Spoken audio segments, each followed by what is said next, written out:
वो कहते हैं देर आयत दुरुस्त आयत, क्या दुरुस्त आयत के नहीं आयत, वो देखना पड़ेगा बिकॉज सेंट्रल कॉन्ट्रैक्ट का आखिरकार ऐलान हो गया है, जो कि काफ़ी डिले होते होते आखिरकार ऐलान हो गया है। क्या ऐलान हुआ, उस हवाले से आज हमारी डिटेल डिस्कशन होगी। मैं हूँ सवेरा पाशा और मेरे साथ मौजूद है मीरब ज़ीशान। और बिल्कुल सवेरा जी, आपने ठीक कहा कि फाइनली हम सेंट्रल कॉन्ट्रैक्ट देख रहे हैं, लेकिन सवाल ये आता है कि क्या ये जस्टिफाइड है? क्या सेंट्रल कॉन्ट्रैक्ट में ए कैटेगरी में हमारे पास कोई प्लेयर नहीं था, बी कैटेगरी में कुछ प्लेयर्स हैं, वो किस तरह है, सी कैटेगरी में कौन है? इस हवाले से हम डिस्कशन का आगाज़ करने जा रहे हैं। हमारे साथ इन स्टूडियो मौजूद हैं हाफिज़ इमरान साहब, स्पोर्ट्स जर्नलिस्ट। अस्सलाम वालेकुम, कैसे हैं आप? वालेकुम सलाम, बहुत शुक्रिया आपका।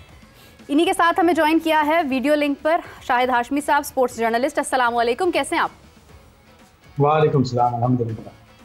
तो शाहिद साहब, आपसे शुरू करते हैं। सबसे पहले सेंट्रल कॉन्ट्रैक्ट्स, अच्छा बड़ी हैरानी हुई जैसे सेंट्रल कॉन्ट्रैक्ट्स का ऐलान हुआ, ढूंढ रहे थे कि कहाँ गई है कैटेगरी ए जो है वो गायब हो गई। बट बड़ी कभी कभार कहते हैं ना कि जब सीट पे ब्यूरोक्रेट्स बैठे होते हैं तो लीगल मसला जो मसाइल होते हैं उसमें नहीं फंसते।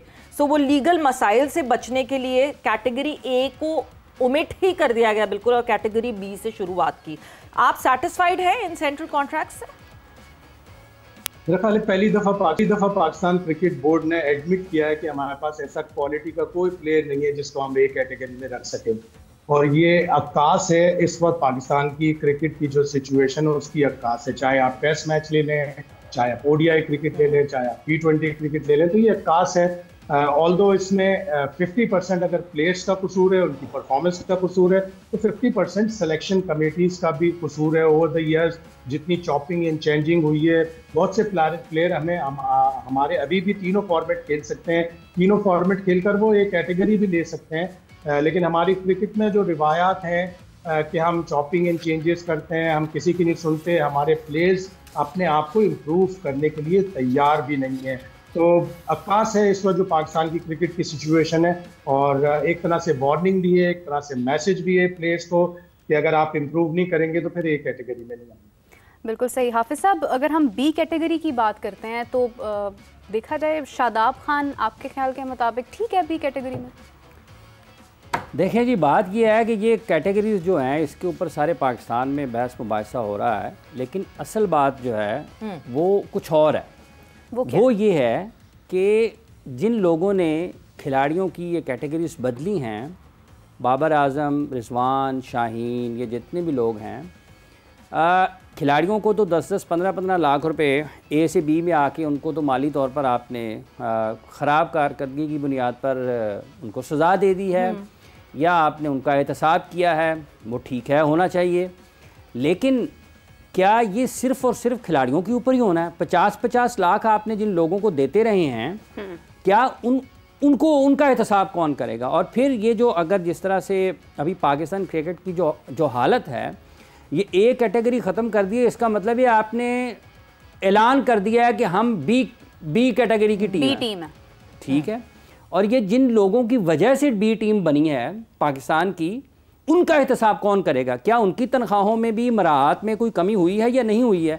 आज पाकिस्तान में बहुत सारे लोग ढोल उठाए हुए हैं, बजा रहे हैं कि पाकिस्तान क्रिकेट बोर्ड ने तो कमाल कर दिया। ये ढोल कल से बज रहे हैं, जब से टीम अनाउंस हुई है ना पाकिस्तान की, ढोल कल से बज रहे हैं।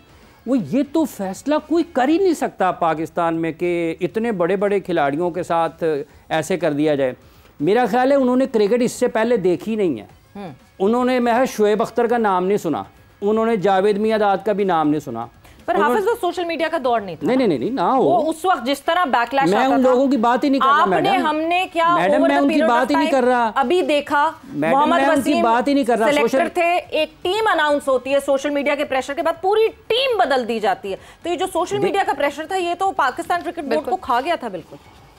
प्रेशर लेने वाला कौन ले रहा है? जो ले रहे थे प्रेशर। इसका मतलब ये है कि आज अगर वसीम अकरम और शोएब अख्तर होते तो पीसीबी के चेयरमैन भी वही होते, चीफ सेलेक्टर भी वही होते, कप्तान भी वही होते। हालात ऐसे तो जो प्रेशर ले रहे हैं ना, तो बात ही उन्हीं के हवाले से हो रही है, और जो ढोल बजा रहे हैं उनके हवाले से हो रही है। ठीक है, जो दबाव ले रहे हैं और जो बातें कर रहे हैं, उन्होंने नहीं देखा ना, उन्होंने जावेद मियांदाद को भी नहीं देखा होगा। ठीक है, उन्होंने सईद अनवर को भी नहीं देखा होगा।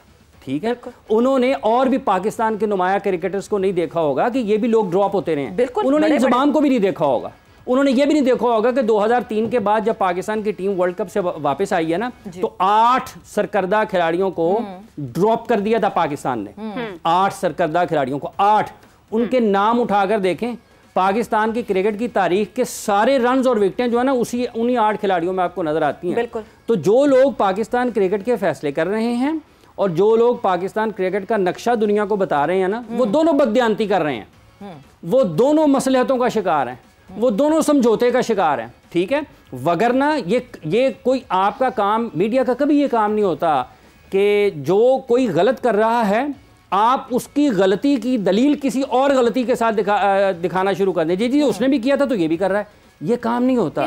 मीडिया का काम ये होता है कि अगर कोई चीज़ कहीं पर गलत हुई है तो आप उस गलती की निशानदेही करें और उसी सही हो रही है, उसकी क्या सही हो रहा है, कुछ सही नहीं माना जाए। आप बताएं क्या अगर आप सोशल मीडिया के प्रेशर को हैंडल कर रहे हैं, जो कि हमने पास्ट में गलती थी, वो गलती, तो जो गलती सुधारी गई है उस पे भी तो बात होनी चाहिए, जो गलती हो रही है उस पे भी बात होनी चाहिए। But before we go into further debate, हम जरा आपने मुझे बताना है वैसे सही क्या हुआ देख लेते हैं। सेंट्रल कॉन्ट्रैक्ट्स में कौन कौन कहां कब कहां डिमोट हुआ, कौन प्रोमोट हुआ।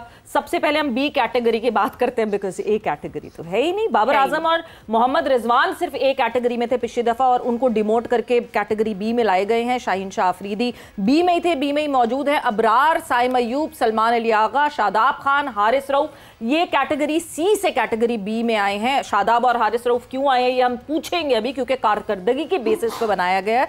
उसके बाद हसन अली कैटेगरी बी का ही हिस्सा था, उसी में रहे। And Fakhar Zaman. Category C की तरफ मूव ऑन करते हैं तो अब्दुल्ला शफीक, फहीम अशरफ, हसन नवाज, मोहम्मद हारिस, मोहम्मद नवाज, ये सब कैटेगरी सी में थे, वहीं रिटेन किया गया।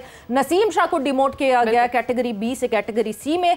नुमान अली, साहिबजादा फरहान, साजिद खान और सऊद शकील ये कैटेगरी सी का हिस्सा है। कैटेगरी अब डी की बात करते हैं तो कैटेगरी डी में जो है वो अहमद दानियाल, हुसैन तलत, खुर्रम शहजाद, खुशदिल शाह, मोहम्मद अब्बास, अब्बास आफरीदी, मोहम्मद वसीम जूनियर, सलमान मिर्जा, ये कैटेगरी डी में ऑलरेडी थे।